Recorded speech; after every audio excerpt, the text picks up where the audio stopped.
थांबा थांबा थांबा, स्क्रोल नका करू. आज आपण बनवणार आहोत दुबईची व्हायरल रेसिपी कुनाफा. त्याच्यासाठी मी कढईत तूप घेतलंय. त्याच्यामध्ये मी घातल्यात खिरीच्या शेवया. तुम्ही कुनाफाच्या पण शेवया वापरू शकता. मग त्या छान गोल्डन ब्राऊन करून घेतल्यात.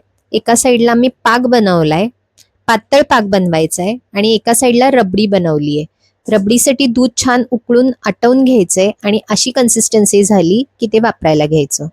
मग एका बाउलमध्ये मी त्या शेवया ज्या ब्राऊन केल्या होत्या त्या सेट केल्या आहेत. त्याच्यावर जे सिरप बनवलेलं शुगरचं ते घातलंय आणि मग ही रबडी घातली. रबडीच्या ऐवजी तुम्ही नटेला पण वापरू शकता किंवा पिस्ताचिओची पेस्ट वापरू शकता, मेल्टेड चॉकलेट वापरू शकता. तुमच्या चॉईसचं कुठलंही हे वापरू शकता. आणि त्याच्यानंतर तुम्ही ही बघा किती छान कुरकुरीत आणि वरून छान सॉफ्ट अशी कुनाफा रेसिपी आपली तयार झाली आहे.